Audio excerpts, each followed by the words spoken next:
To free up space on Oppo Find X9 Pro, first of all, we'll need to open settings on our device. Next step is to scroll all the way down and click on About Device.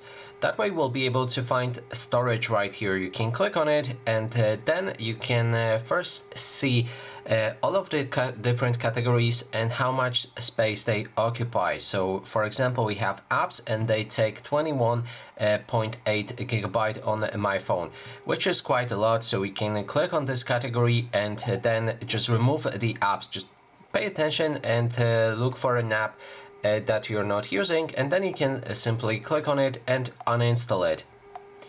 Then you can repeat this step with all of the categories if you want. And lastly, you can select the cleanup option, and that way it will check for any unused caches or anything like that, and you'll be able to clean your phone space. In this case, I went for 165 megabytes cleared.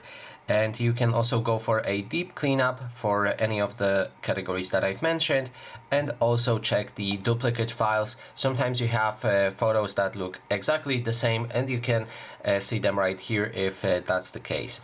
So that is basically everything. Thanks so much for watching.